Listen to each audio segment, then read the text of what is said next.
Today, I'm sitting with the little nigga, but a big line presser himself. This is somebody whose story is built on consistency, growth, and staying true to where he comes from. He started rapping at just 5 years old. Right. Today, he's 100% independent and proudly represents the east side of Los Angeles. He's also 1/3 of Grand Camp. And if there's one thing we've learned, it's that he doesn't play about his pastrami in his neighborhood. He's also proven that growth isn't limited to music, recently earning his master's degree. Yes, he showed that success can look different when you're willing to create your own blueprint. Y'all clap it up, make some noise for P1. Yeah. Come on. Appreciate that. Come on. You already know, bro. How you feeling, man? I feel great. We just went crazy. Come on. It was a good vibe. Y'all got me feeling lively. I'm ready to rock again. Come on, man. Talk about the professionalism, the execution, and what stood out to you and why this platform is important at the lot. It just make you feel at home, right? And not only that, it's talented people. It's a lot of dope energy, so it's just a vibe in itself. And it's always a good thing to come together with other talented creatives and make some just even crazier shit, especially these songs, because these songs mean so much to me. They're like my bread and butter. So to hear them like amped up like that, shit, y'all amp me up. No, for real. Come on, man. Shout out to that. Now, when you posted your master's degree, you captioned it, "All my heroes in the feds. I'm my own role model." For a lot of people, the people they admire growing up shape how they see success. Now, when was the moment you realized you had to redefine what success looked like for yourself and become your own example? Well, I always kind of knew what I wanted to do, but it was more so just being a product of my environment. And I'm just me, you know what I'm saying? I fuck up. I fell victim to the system a few times, and that really made me realize, like, yeah, this shit ain't for me. Jail ain't no place for a player. It's like, a nigga could do it, but realistically, I got so much potential. I got so much smarts. I got so much life that I got to give to the world, and so much energy I got to give to the world that that ain't the place for me. So by the grace of God, my last firearm case, they sent me back to school. It was either do 18 months in jail or go back to school. You know what I chose? Run me back in them classes. And ever since, I just never stopped, because I always been good at school, though. I always was a whiz. Like high school and shit, I graduated honor roll. So it always just came easy. So being back inside the actual classrooms, knocking this shit out easy, it made me feel like I was just on top of this shit. Like it was nothing, you know? Take that any day. For sure. I remember you posted the picture of you being arrested and actually going through those emotions. How often do you think back on times like that? Every day.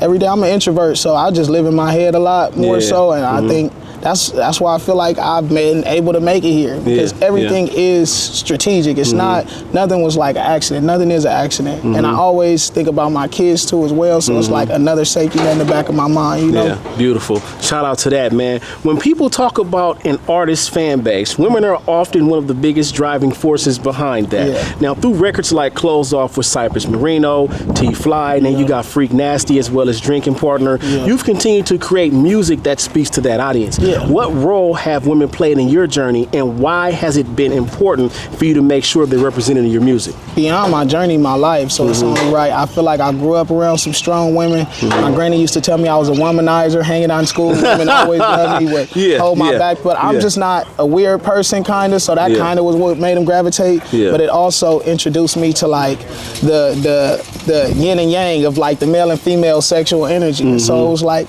after I understood that, it's like, how can we make this music cater that? I started doing like little test tracks to see if they liked. I'm like, oh, they eating this shit up. Let's rock. And that's honestly, I grew up off like R&B and shit like that, you know what I'm saying? Slower songs, rap as well because it pops, but moms would bang that shit in the morning all the time, so it's kind of like just the root of my musical identity, you know?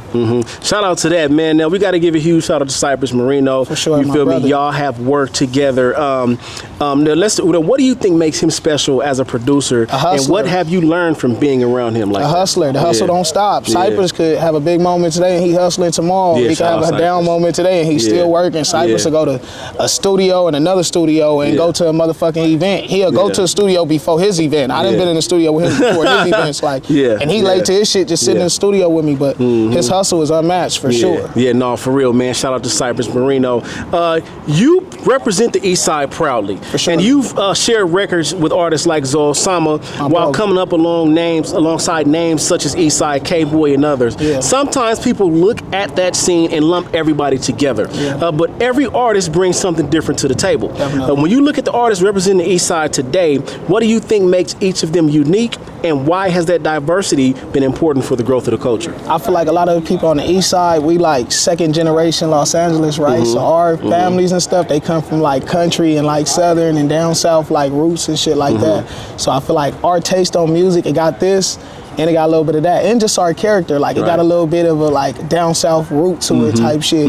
But I feel like just that alone makes us different people, and that's why you might get a K-Boy who sound a little bit like this, or you might get a Zoe who sound a little bit like this, or a P1. Yeah. It's all different flavors, but you notice once you put that bitch together, it mesh because it's just a natural like root like sound that we come from, a root like energy we come from. I think a lot of people are also sleep on how historical the East Side is.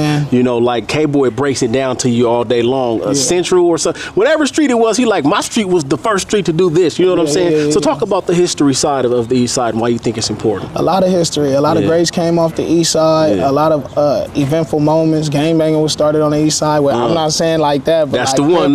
Raymond Washington definitely is off the East Side. He was a Shaq boy, you know. So, but it's just so much history. And then not only that, we came from like community as well. You know what I'm saying? So everybody was like intertwined with everything going on. Like you knew the people down the street that was going to the league. We had camaraderie inside of our community. You know what I'm saying? So we have examples that we could push for. They try to push the narrative like we just down bad or bottom of the barrel. Like, no, we have people who made it out. We got some good examples. Even though, don't get me wrong, it's a little bit more rowdy, it's a little bit more treacherous, but at the same time, that's what made us different. That's what made us strive different. You know what I'm saying? That's beautiful, man. I want to jump more into Zoe Sama. Now, you've worked with Zoe Sama, shared records together. When you think about Zoe, is there a specific memory or moment or lesson that stands out? Talk to us about it. Plenty of them. First off, Zoe Sama ain't my music friend. Like, I done been on the block with Infant Crazo, so it just hit different, especially to see his growth. Like, I remember him with the fade. My boy wasn't the flyest nigga, that, and then the other day, you know, he's a stunner. And I feel like that's why he deserved to pop his shit, because people didn't really appreciate his musical genius back in the days, and now it's like, I told you so. And he was doing it for a while, so I don't blame him. But that's my bro. Like, my love for him is deeply rooted. Me and bro done been on tour together, having crazy moments. Like, and you know, once you're doing your independent tour, it's a lot of rocky moments, but it was like being with bro and bro being with me, we made the best out of it. We was clowning. Like, I love bro. Come on, man. Shout out to Zoe Sama. Now, when it comes to Eastside K-Boy, have you been able to mesh with him? What's something that shaped your perspective about him and how you approach your music? A lot. K-Boy is a lot, because K-Boy give you a lot of game. You feel me? Like, even if you sit with K-Boy, he ain't got to directly, even necessarily intentionally give it to you. But K-Boy is like some walking game, because he done been exposed. That's my big bro. We done definitely made some bangers. And it's more to come. But you know, that's my big bro, like a real stand-up individual, a real representative off the East Side, a positive representative off the East Side. So with that being said, he got my support to the utmost, and I love bro. Come on, man. Shout out to East Side K-Boy. Shout out, bro. For sure. Now, you and Roddy Ricch first connected through battling each other in high school.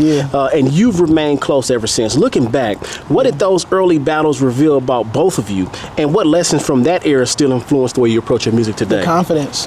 Roddy knew it. Roddy knew it when we was kids. He used to be saying shit to me like, oh, that bitch, like if a bitch do something, he go, oh, the bitch gonna be on us when we hit the radio and when we, and I used to be thinking to myself like, nigga, you act like that shit just gonna fall out our ass. And sure enough, shit, I ain't gonna lie, it really did just start falling out of nowhere. But even then, I always valued security, so I always had to do other stuff, and just, I didn't take music as serious. Like, I didn't believe in myself as much as he did. And I feel like just watching bro, the fact he believed in himself so much is what took bro where he is at, and why he is able to be what he is and how great he is. Come on, shout out to that. Now, you once called The Dreams Outro the realest song you've ever written, because you weren't just speaking for yourself, you were speaking for the people around you and the environment you came from. Since then, you've dropped 4 more projects and continue to evolve as an artist and as a man. We've heard records like Shock the World, which I feel like has to be one of them ones, and others that felt like important moments in that evolution. Is there another song in your catalog that you believe is just as important, or maybe even more important, to understanding who P1 is today? I feel like you gotta listen to the body of works because they all like timestamps to P1. You know what I'm saying? Especially like Same Me. Same Me, I was my most vulnerable. That was like me growing up, me going from a boy to a man. You know what I'm saying? And I start expressing that. Before the music, it was like playful. It was fun. It was lessons in it for sure, and like Tales of the East Side. But it was never like no tales of who P1 was and what the fuck I go through and what my mental state was. So being that vulnerable, it wasn't because I was vulnerable on record. It was just I was vulnerable in real life. I was subject to a lot of shit.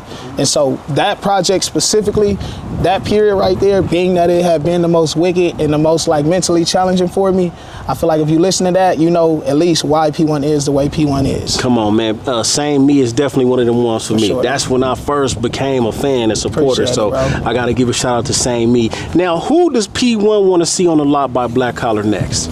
Who does P1 want to see on the lot by Black Collar next? It's a couple people. It's a couple people I would throw up there. Local or just in general? Anybody.